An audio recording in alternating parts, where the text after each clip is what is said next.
Happy Friday, LRA members. It's your president, Teresa Knapp Gordon, and I want to talk to you a little bit today about what happened at the state board meeting this morning. So the state board members this morning voted that the personnel policy committee should have one representative from every school on it, and so it was a tie. A tie vote. There were 4 for and 4 against, and so the chair had to break the tie, and she voted for it. So basically, what that means is that all of the nominations that were submitted before will be thrown out, and the entire process will have to be redone because otherwise it's not a fair election. So the district has to renegotiate a contract with AAA to conduct the election, and then the process starts over. So what we will do is we will nominate a new slate of people to run, and we will go from there. We're not sure if from every site means just the schools, or if that includes Metro and ACC and Adult Ed and all of those auxiliary sites, or what exactly that means. Mr. Poore did send out an email this afternoon relaying this information, and he also stated in the email that it did not affect the classified vote on their personnel policy committee. So we anticipate that it will go ahead as planned. In addition, there was a lot of discussion at the state board meeting this morning about the CAB and the makeup of the CAB, and how that was going to be handled until an elected board can take over. And they tabled that until they have a work session on it. So they're going to talk about that there, apparently, and then take a motion and a vote on that later. There were some community members that spoke this morning at the state board meeting, and the frustration in their voices was very tangible. And they're exactly right. Our voices are not being heard. I told you prior to going into yesterday that we anticipated that it would not change their minds, and they would not vote to give back local control at that moment. But it did spark a conversation yesterday, and there was movement to trash the MOU because it was not a true return to local control. But they also tabled that today and decided to take that up at their work session as well. So that's how the state board meeting went yesterday and today. Two other things I want to talk to you about a little bit today, and that is yesterday, some members crossed the picket lines and went to work. Some members called in sick and just didn't come to work. There's confusion about the numbers. We don't believe the numbers being reported are correct. According to our calculations and what's being reported by our picket captains, it looks like the number is probably closer to 1,200 teachers and staff who were out. And we also are receiving reports that students who were absent were not reported absent or recorded as absent. And that could be because subs didn't have access to the attendance system, or maybe classes were combined. I know in some schools students were in gyms and different things. So, not really sure what the accurate number is on that, but we will do our best to find out what the accurate number is. Because number one, there should be an accurate number of students in attendance on any given day, and number two, it affects funding, and so there should be an accurate number. As far as the employees go, it's pretty easy to get a number of people who called in sick.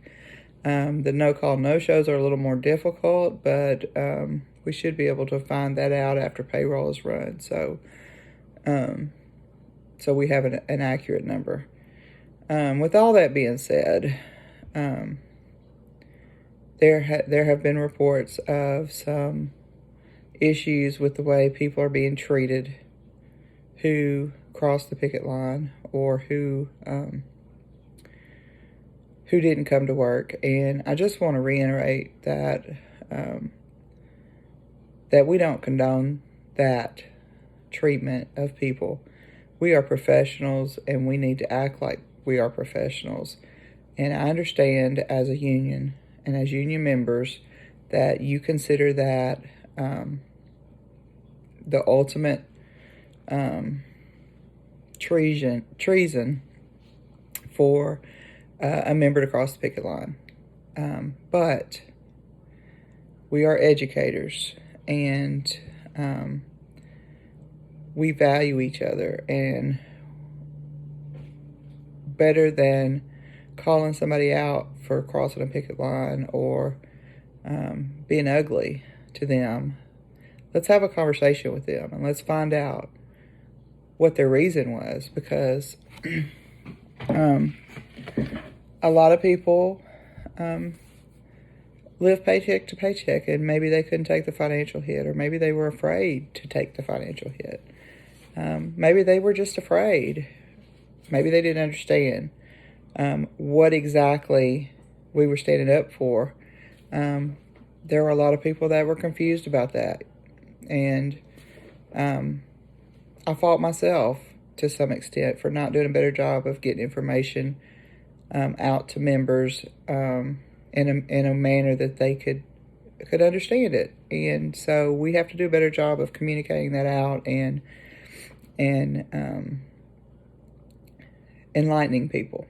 So what I would ask is that if you know those people in your building, instead of calling them out, let's go have a conversation with them and talk to them about why we went out yesterday and what we were standing up for, and why it's so important, not just here in Little Rock, but across the state of Arkansas and across our country, to take a stand against the privatization of our public schools. And the last thing I want to talk to you about today is that I know that there have been reports today of people being targeted by administration.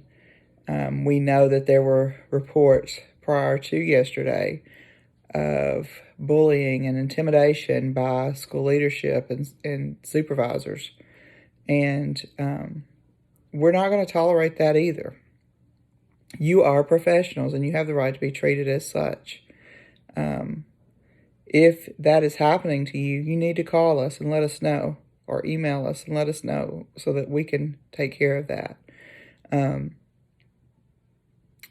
Mr. Poore guaranteed that there would be no retaliation for taking the action because we're already being docked a day's pay. And that should be the end of it. I mean, that's enough punishment, I think. It's been reported that principals are calling people in and questioning them. They're reviewing security footage and questioning people, and calling people in and wanting them to tell on other people, and that's just uncalled for. And that does not reflect professionalism either. And they are supposed to be professionals too. So I would hope that if you are a supervisor or administrator, and you see this video, that you understand that that's not okay. And I am going to say that I am very disappointed in some of the leaders who are former LREA members, and the way they've treated their employees. Let's try to do better, y'all. We have the right to stand up, and we have the right to be treated as professionals. And I understand administrators were frustrated with what they had to deal with yesterday, but we're working for the good of everybody, and we're standing up for the students and for our public schools. And you have to respect that. You may not like it, but you have to respect it. And I would hope that as a former member of the LREA, and